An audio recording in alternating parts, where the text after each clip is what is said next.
So this is a really weird one that I didn't think I would have to be talking about on this channel, but it's really kind of, I think, blown up in the upcoming days, and it's not something that I definitely know if I really want to happen, although it is a pretty interesting idea. And for those of you who don't know what I'm talking about, it is currently being said that the Miami Heat are currently really interested in potentially trying to trade for D'Angelo Russell, and this is all being reported by Darren Wolfson. Now, I've had a lot of really good calls this season. For example, when the Cavs traded for Donovan Mitchell, I did say if they didn't have too many injuries, they would be a top 5 team. At the time of making this video, they currently sit 3rd in the NBA. That was one of my calls. I also said the New Orleans Pelicans should be a really good team this season as well.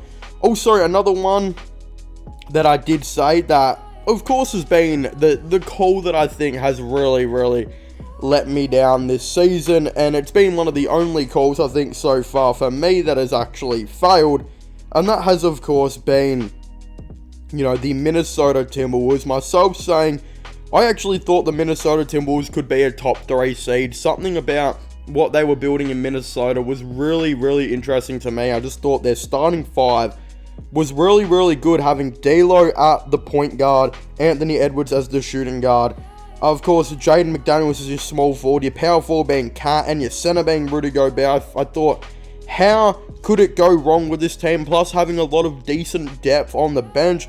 Well, we obviously know that Anthony Edwards came into the season relatively overweight. Rudy Gobert came to the season being worse as an offensive player as he has ever been. Jaden McDaniels never took that step defensively, and as a three-point shooter that I thought he was going to be. D'Lo just seems to slow down every single year, and we know, of course, the blame has been all put on Cat when it's really not all of his fault. I mean, the dude is doing what he usually does. It's not like he's really changed his game. I think it's kind of the players and whatnot around him.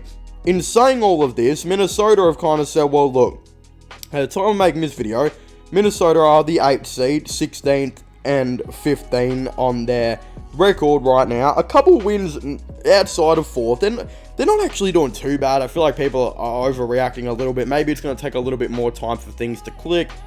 But I think Minnesota are currently saying right now that they need to explore all the options that they possibly can.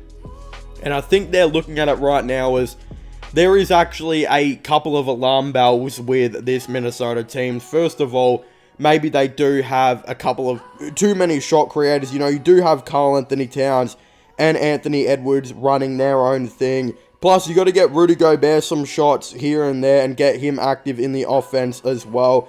Plus, with players like Noel off the bench, this and that. Maybe the shot creation, that is one of the things they're strong at. They do have a lot of it. One thing they definitely don't have, though, is playmaking. D'Angelo Russell is just not the greatest playmaker out there. He is averaging 6.3 assists per game, but those 6.3 assists per game I wouldn't say are that good assists. It's just because he's got so many offensive weapons around him sometimes that, of course, he's naturally going to get all of those assists. I think Minnesota are looking at right now is they're wondering, can we take out a shot creator in D'Angelo Russell? That hasn't necessarily been the greatest defender for us so far. And could we maybe go down to Miami and say, look, we'll give you D'Angelo Russell, who's another shot creator, who can help Jimmy Butler. That seems to be the thing that Miami are, really looking for. And then, of course, maybe they would take, Kyle Lowry off them as well, and maybe get a protected first-round pick or something like that. Realistically, this trade could actually work for both teams. Look, Kyle Lowry is, we know, 36 years old, is regressing a little bit, but this season he's actually been a bit better, I think, than last season. Not averaging the same amount of assists, but I think that's because he's had some scorers out to get them. But last season, when he actually had a lot of scorers around him and whatnot, he was averaging a good 7.5 assists per game. Sometimes 8 assists, and was going off for 9 assist games, like really good. His defending has actually been pretty decent this year, and low-key has been underrated when it does come to scoring. Still scoring a pretty good 14 points per game.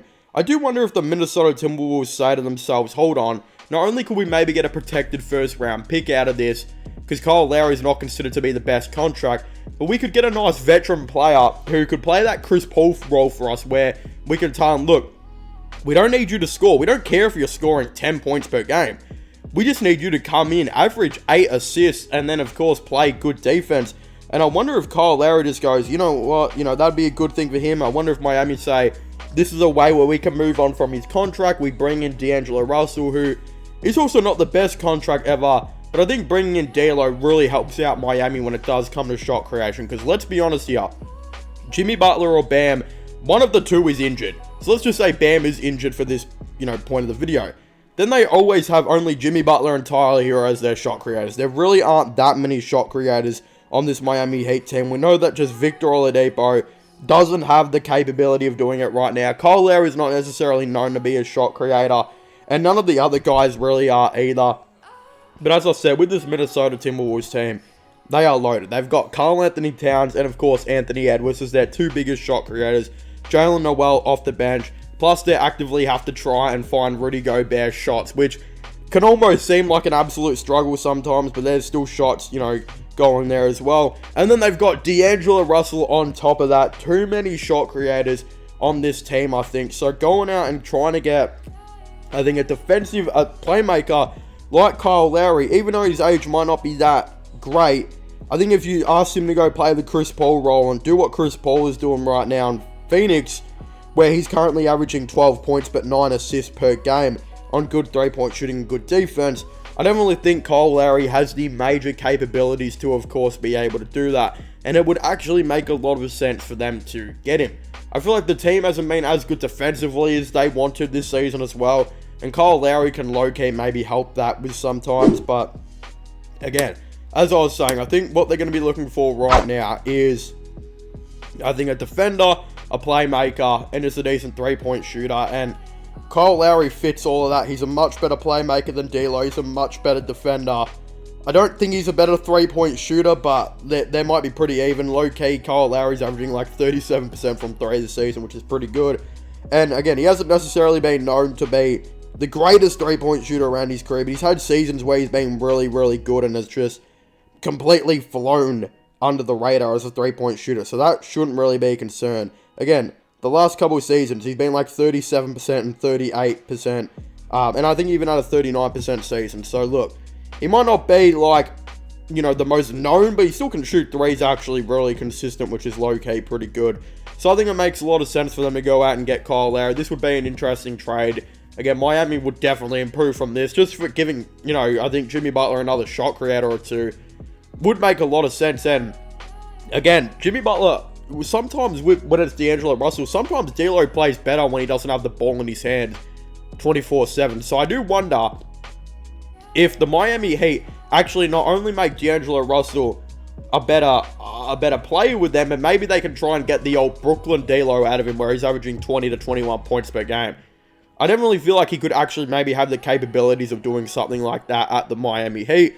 So this trade actually makes pretty good sense for both teams. But of course, if you haven't already, please make sure to leave a like and subscribe to the channel for all the latest NBA content and NBA news. Don't forget to comment your thoughts and opinions down below.